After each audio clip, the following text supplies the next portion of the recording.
I'm going to start this video off with a little bit of a story that happened to me around a year and a half ago. What happened is around that time, I was working a sort of middle of the road, under hour kind of job where I wasn't making much money and there weren't many hours. But, you know, I enjoyed the little aspects of the job that were there. And I walked into work and the boss basically just let me go. Just let me go and just said I wasn't qualified enough, even though I had shown that I was more than capable of it. And that was it. And it shocked me. And at the time, I was devastated because I didn't know what to do. Now, during this time, I was going to sign up with a temp agency because I was getting sick of the hours and I was wanting to find something that could help fill the rest of those hours, maybe adjust it accordingly and go from there. But now it was like, oh my gosh, I don't know what to do. What am I going to do? And I was panicking and freaking out. And I didn't know what to do. Now, thankfully, in about a week, I did get another job, and I slowly was able to get that money back up and going.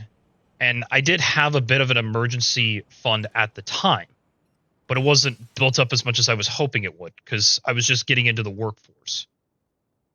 Regardless,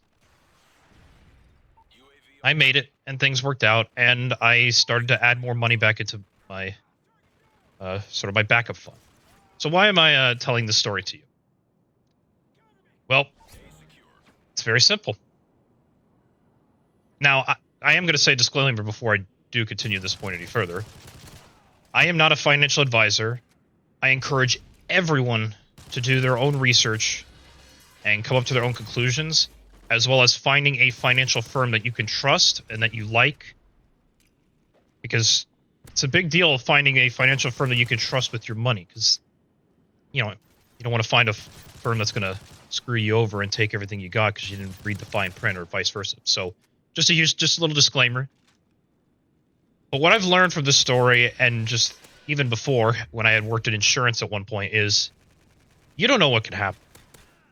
You really don't know. Like, you could walk into your job and basically be let go right then and there.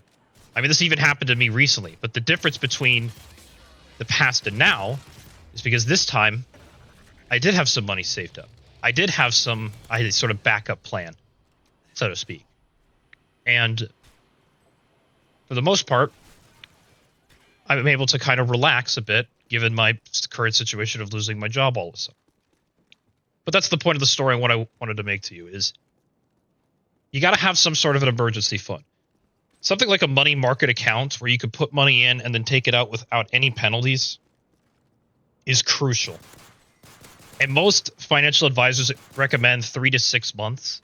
You know, take a look at your finances. How much do you take out every month and give like a rough estimate and then times that by 3 to 6. Because again, you never know. And that, I think, is the most crucial tip I could give to anyone is just please find a financial firm that you trust and save money like that with them.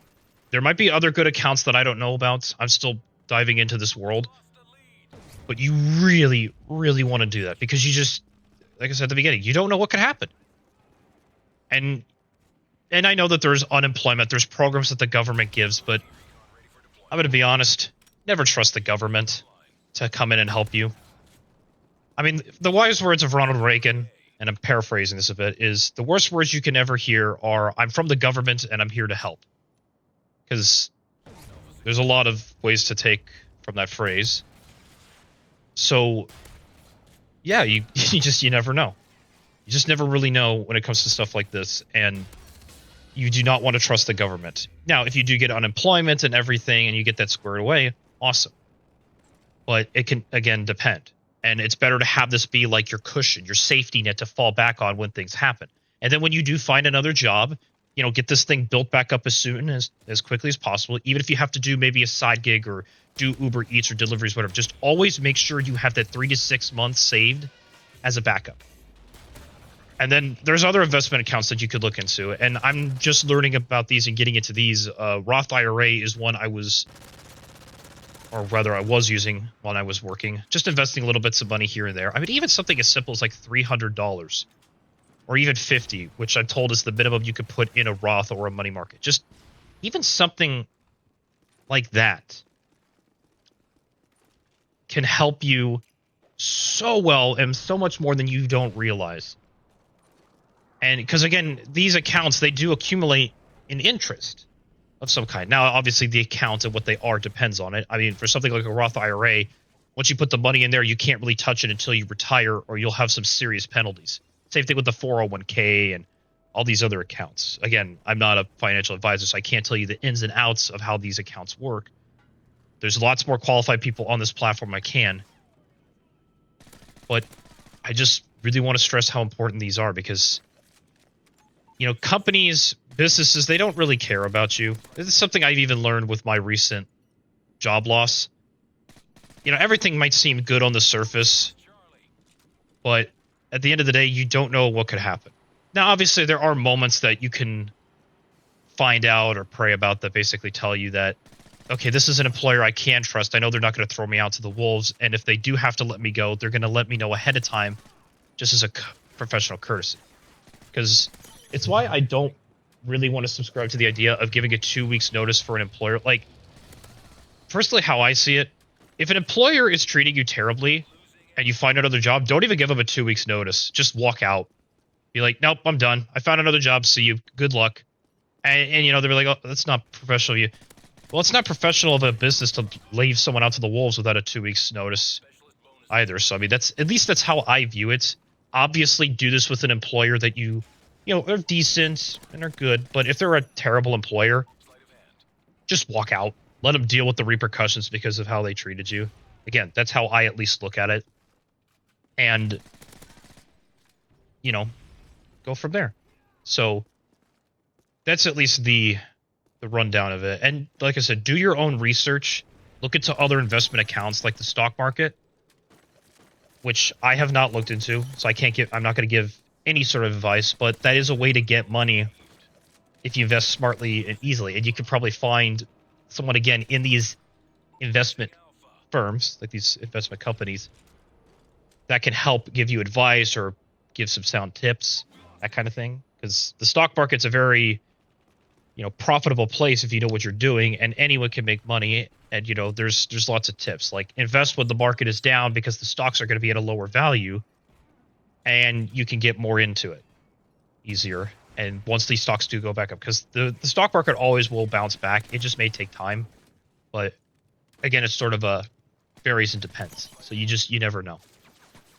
Because life is full of unknown variables, and the only thing you can really do, truly, is just take a step back and just worry about yourself and what you can do to protect yourself and help give you that sort of financial cushion or safety.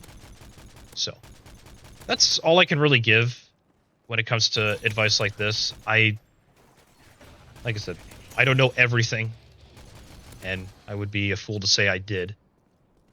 But, you know, I'm definitely going to look into more of these as time goes on, once I, again, do get another job at some point. But yeah, no, that's pretty much everything I can say right now.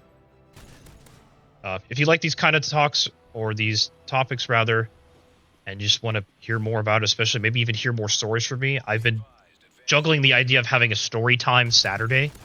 So if you like those kind of things, just let me know, and maybe we can set something up for that. But anyway, feel free to like, comment, subscribe. Commenting, really, I appreciate the most, since it lets me know that you're watching and that you like what I'm talking about. And it just gives me a good, you know, a good sort of feedback sandwich of giving something back to me to let me know, hey, people like this, people don't like this, that kind of thing. So anyway, have yourself a good Thursday, and I'll see you Saturday.